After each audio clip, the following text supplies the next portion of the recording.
Protect your DNA. BioPQQ can promote formation of new mitochondria. Infowarsstore.com.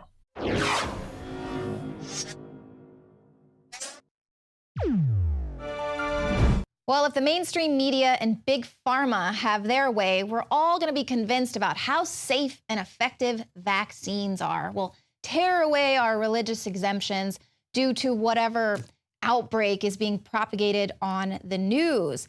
But it's getting more and more like 1984 every single day. Parents who dare question the science behind vaccines and who want to, maybe learn about protecting their children are ridiculed. And we have Australia now threatening to take away some of the welfare benefits of those parents who refuse to vaccinate their children. But the fact is, the science is not settled, and that's why we have an ongoing heated vaccine debate for decades. The science is not settled.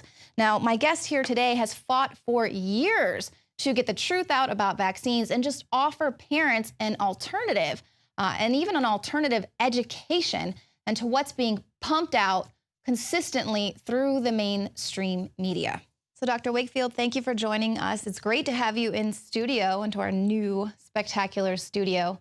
So talk to me a little bit about this Give Autism a Chance Summit. Why do you think it's so important for people to see real people with, some real solutions? Well, thank you for having me, and it is a fantastic studio, absolutely wonderful. This is a conference that's taking place on Saturday here in Austin at the Westin at the Domain, so a very nice hotel.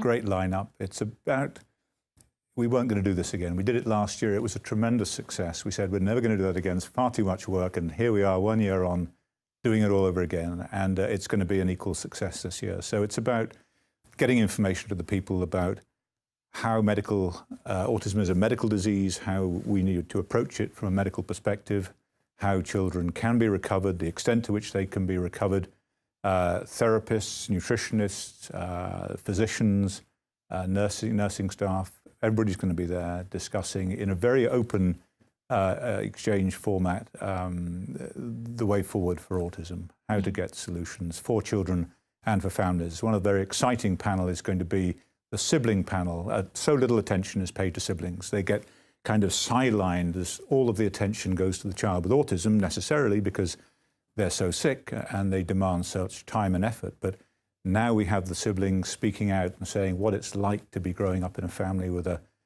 sibling who's autistic, and these are wonderful, wonderful kids. They are so empathetic, so caring, and they're going to get up there and have their own special panel to discuss what it's like being a sibling, with advice for other siblings. And you're not alone. That's the message. Yeah. You are not alone. So that's a wonderful thing that takes place. Then we've got another panel, which is my panel. That's the whistleblower panel. And this is talking about the CDC whistleblower, Dr. William Thompson, coming forth with the revelation that they have known for 13 years that MMR vaccine is causally associated with autism, and they've covered it up. They have hidden it. So the people who were charged with caring for the children of this country have been concealing evidence of harm.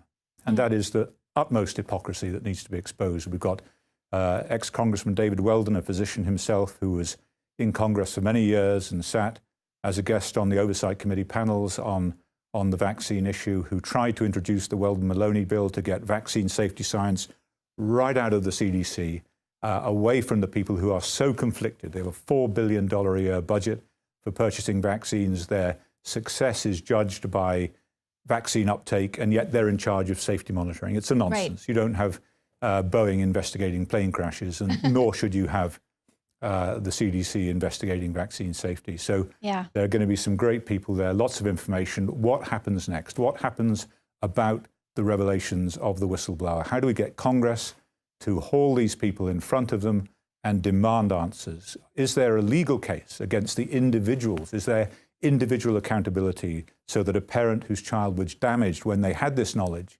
and had that parent had the knowledge they would not have vaccinated, does that parent have legal redress against the individuals, not the CDC, but the individuals who committed the fraud? So these are the kinds of questions that we're going to be asking. Yeah, because you see how the big pharma sort of sets themselves up to not have to worry about any future lawsuits and things like that. So they can go out and do these trials as long as they have a 2-minute long commercial telling you all of the possible things that could happen to you, the side effects of whatever sort of drug you're taking, then they're covered.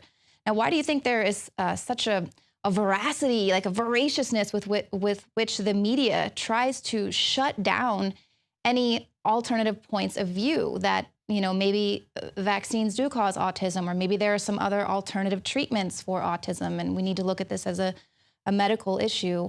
Why do you think there's such a pushback? I think the answer is staring us in the face. And I say this not because it's my supposition, it's because journalists have said this to me themselves.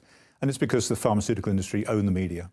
They own the network media, they own the print media, they own the magazines, they pay a lot of dollars in advertising revenues, and they basically write the agenda. They write the script. They write the script for people like Anderson Cooper on this issue. And that's what happens in mainstream media. They're never going to cover it.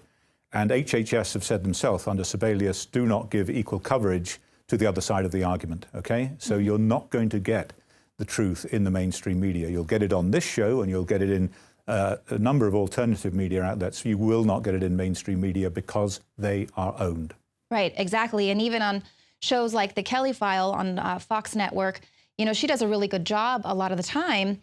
But here we'll actually play a clip of her, and she's speaking about a doctor, but she never says the doctor's name, and she never talks about what specific case studies and things that what sort of scientific evidence was disputed and shut down. But you see, even the way she speaks, it's in such a way that anyone who would even think about trying to look up this unnamed doctor is just a fool. So let's take a look at that clip.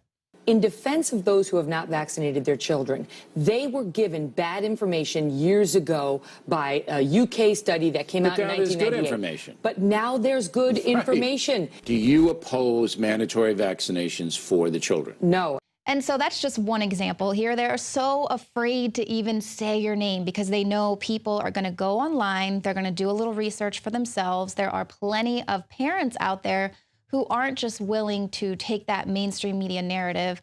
You know, these are their children. That's their duty as a parent, is to know everything they can to protect their child. And again, we're finding out how the studies have been fibbed. Or here we have, American taxpayers have paid out more than $2 billion, I think more than that at this point, $2 billion in vaccine lawsuits. They point out which vaccines have the highest win rate in court. So this isn't, the science is not undisputed. Here we have an Italian court, I believe in 2014 of last year, paid for a young boy who had vaccine-related autism. So it's not undisputed. It's not a fact. It's not settled. So why do you think that they would force parents to inoculate their children? Well, this number now, as you say, it now approaches $3 billion in payouts to people who've been vaccine damaged. And many, many of those are children who've had an acute neurological injury that led to autism. So they've already acknowledged that vaccines cause autism. And it's just playing with words. It's a question not of whether it does happen, it's a question now of the body count. And the body count is far higher than they ever want to concede. And the reason they don't settle many of the more of these cases is to acknowledge the true level of damage they believe would put people off vaccination. So the lie gets perpetuated and the injustice gets perpetuated. It's not a tragedy, and it's something we'll be discussing at the conference. Mm-hmm. Yes, you're right. In the court in Rimini awarded for MMR vaccine-induced autism last year. We've had at least 83 cases in this country where similar awards have been made, and they've been kept quiet. And they've been made for the last 30 years, but that's not the story that American parents are getting. They're safe and effective. No, they're not. Yeah. And William Thompson now comes forward and says they've faked the safety data. And in federal court, we have Merck being sued for fraudulently disguising the efficacy of their vaccine, their mumps vaccine, costing the American taxpayers millions, putting children at risk because mumps in childhood is very safe, child is relatively harmless, and in adults is not. And so what you do is you make people susceptible again. Your vaccine doesn't work. People become susceptible when they're adults, and the disease can be much, much worse. So this is not just a question of efficacy, of protection, it's a question of safety. Merck are in court over that at the moment. The judge refused to throw the case out. and they are going to go to trial. So the very plank of their argument, the very plank of what they're trying to push these mandates through state by state by state at the moment of safety and efficacy have both fallen away. They're both rotten and they have no foundation. So these bills are dangerous. Not only do they inevitably violate the rights of parents, but they are frankly dangerous. Yeah, I mean, California is now talking about doing away altogether with allowing parents to opt out of getting their children for the religious exemptions or what have you. I know a lot of other states are toying with this bill as well to just take away the power of the parent to make that decision for their children. You know, but I'm sitting right here with you and like I can sense that you're very much at peace. I mean, even for a man, a doctor who's had his life's work and your name sort of dragged through the mud, you're at peace with your research and what you've done. And I feel like, you know you're going to be vindicated. Yes, vindication is a luxury that I really don't dwell upon very much. There is a much more important issue, and that is how to protect the children of this country from this extraordinary onslaught. And that has to happen. I look at, Nelson Mandela was in prison in solitary confinement for 27 years. I've only been in this fight for 20 years and I still have my freedom. So I have no complaints. And if I might feel sorry for myself on occasions, then the next time I see a child with autism, I think I don't have a problem. Right. So it's a constant reminder of what the true issues are in this. It's not about me. It's not about that work that was done years ago. This is just a public relations rhetoric to try and dismiss the issue when in fact they know it's real. They know, people at the highest levels know this is real. William Thompson told Gerberding, the head of the CDC, about these data. And she ignored him and she went off to Merck on a huge salary to look after their vaccine division. So that is how insidiously dangerous and corrupt this system is, and that's what must be exposed. And I will not be going away until that happens. Yeah, I mean, it's just incredible how whatever amount of money can be worth selling your soul and, harming millions of the world's children and just being okay with that because you're going to get a golden parachute at some point. And all of these people must realize that the truth will come out sooner or later, especially with the internet, as long as we can continue getting this information out there. It's so important.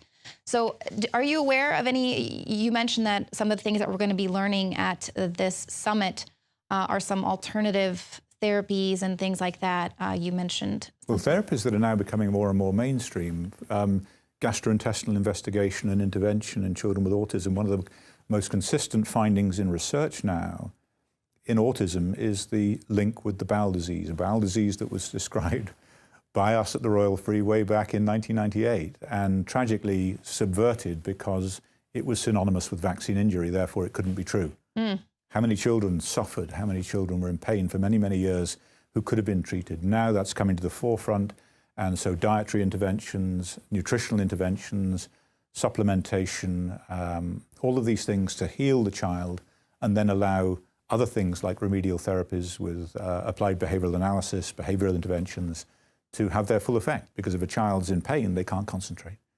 But if they're physically well, then you'll get the most out of all of the other interventions that you use.